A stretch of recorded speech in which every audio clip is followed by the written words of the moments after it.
এর উত্তর হলো যে মহিলাদেরকে আল্লাহ রাব্বুল আলামিন যেই কোনো কালারের পোশাক পরার সুযোগ দিয়েছেন। সিল্কের পোশাক ফুল 100% সিল্ক করতে চায় মহিলারা, করতে পারে। যে কোনো কালারের পোশাক করতে চায়, করতে পারে।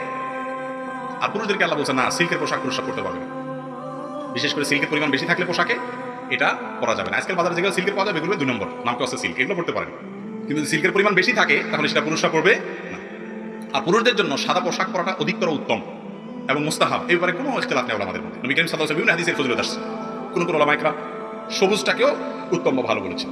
এছাড়া পুরুষরা অন্যান্য কালার করতে পারলেও লাল, একেবারে পিওর লাল যেটা বা গাঢ় লাল যেটা বা হলুদ যেটা লালের দিকে চলে যায় বেশি, এই লাল পোশাক পিওর লাল হলে, লালের সাথে অন্যটা মিশ্রিত হলে অসুবিধা নেই। শুধু পিওর লাল যদি হয় এটা পুরুষদের জন্য পরাটা মাকরুহ, অপছন্দনীয়, পরাটা ভালো না। কিন্তু পড়লে এটা যে হারাম হয়ে গেছে ব্যাপারটা সেরকম না। অতএব ওই পোশাক পরে নামাজ পড়লে নামাজ হয়ে যাবে, কিন্তু একবারে শুধু পিওর টকটকা লাল এরকম পোশাক পুরুষরা অ্যাভয়েড করবে। দেখেন মহিলাদেরকে বলে ইসলাম অধিকার দেয় না, বলেন মহিলাদেরকে বলছে যে কোনো কালার মনে চায় পরো, যত মনে চায় সাজার। পুরুষ বলছে এটা পারবা এটা পারবা না।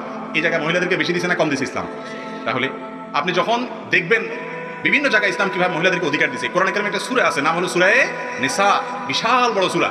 সূরা রেজাল বা পুরুষের নামে কোনো সূরা কোরআনে কিন্তু নাই।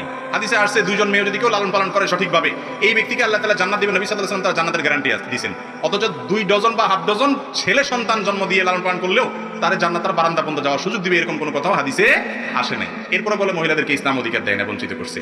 পুরুষকে বলছে তুমি নিজের খরচ দিবা, তোমার বাপের খরচ দিবা, শ্বশুরবাড়ি যেতে মিষ্টি কিনবা, বাপের বাড়ি যেতে ফল ফ্রুট কিনবা, ছেলে মেয়েরটা দিবা, সবাইটা খরচ দিবা, তুমি পাইবা 2 টাকা। আর মেয়েকে বলছে তুমি তোমার নিজের শ্বশুরবাড়ি যাইতেও তোমার স্বামী কিনবে, তুমি দাঁড়িয়ে থাকবা শুধু হনহনায়া। আর তোমার বাপের বাড়ি যাইতেও মিষ্টি কিনা লাগে, শুধু অর্ডার দিবা স্বামীরে, এটা কিনো, এটা কিনো, রসগোল্লা কিনো, সানা কিনো, এগুলো বলবা। মাগার তোমার কি করতে হবে না, কিচ্ছু, টাকা দিবে তোমার স্বামী, সে বুঝবে কোথা থেকে কামাই করবে, তোমার কিছু কিনা লাগবে না, তুমি দেখাই দিবা।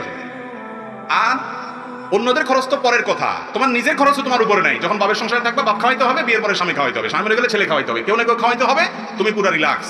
তোমাকে 1 টাকা দিলাম। আর ছেলেকে সব দায় দায়িত্ব দিয়ে 2 টাকা দিছে। কাকে বেশি দেওয়া হয়েছে, মেয়েকে না ছেলেকে?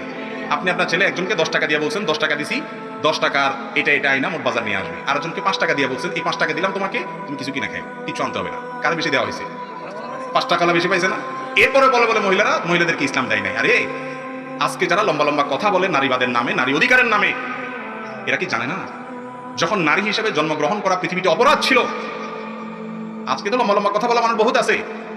নিজের বাপ যখন নিজের কন্যা সন্তানকে জীবন্ত কবরস্থ করত, সেই অসভ্য সমাজ ব্যবস্থাকে ভেঙে চুরমার করে নারী জন্ম দেওয়ার কারণে, নারীকে সঠিকভাবে লালন পালন, মেয়েকে সঠিকভাবে লালন পালনের কারণে জান্নাতের গ্যারান্টি দিয়ে নবী করিম সাল্লাল্লাহু আলাইহি ওয়াসাল্লাম মেয়েদের মর্যাদা দিয়েছেন, হাজারো মর্যাদার বর্ণনা করেছেন। এবং তিনি বলেছেন আমি মেয়েদেরকে ভালোবাসি ছেলেদের তুলনায় বেশি। ইসলাম কোথায় তুলেছে নারীকে? সেখানে কিছু সুবিধাবাদী মানুষ অথবা কিছু বিভ্রান্ত মানুষ আমাদের মা বোনদেরকে ভুল বোঝায়, আমাদেরকে ভুল বোঝায়। ইসলাম ছাড়া প্রকৃত শান্তি এবং কল্যাণের কোনো পথ আল্লাহ তাআলা খোলা রাখেন নাই। বিধায় এই সমস্ত ভুল ধারণা এবং ভ্রান্তি থেকে আমাদেরকে বেরিয়ে আসতে হবে এবং নারীদেরকে যে ইসলামকে অধিকার দিতে বুঝতে হবে। যে পোশাকের কথা বলতে গিয়ে কথা আসলো, যে পোশাকের ক্ষেত্রে দেখেন পুরুষকে আল্লাহ তাআলা রেস্ট্রিকশন দিয়েছেন, মেয়েকে বলছেন তোমার বাবা লাল বলতে চায় পরো, হলুদ পড়তে চায় পরো, কোনটা পড়তে চায় সেটা পরো, কোনো কালার রেস্ট্রিকশন তোমার নাই। তাদেরকে আল্লাহ তাআলা তুলনামূলকভাবে বেশি এই ক্ষেত্রে ছাড় দিয়েছেন না, দেন নাই? কারণ এটা তাদের দরকার আছে। মহিলারা একটু সাজুগুজু প্রবণ, সাজগোজ করতে পছন্দ করে। পুরুষরা আল্লাহ তাআলা বলছে একটা কাজকাম করবি, পড়ালেখা করবি, তোর অনেক কাজকাম আছে বাইরে, ব্যবসা বাণিজ্য করবি, ধান্দা করবি, এই সমস্ত সাজগোজ নিয়ে পড়ে থাকলে হবে কেন? তাহলে আল্লাহ তাআলা যার জন্য যেটা দরকার তাকে সেটা দিয়েছেন, কারোর প্রতি জুলুম আল্লাহ তাআলা করেন নাই। আল্লাহর চাইতে বড় সুবিচারক আর কেউ হতে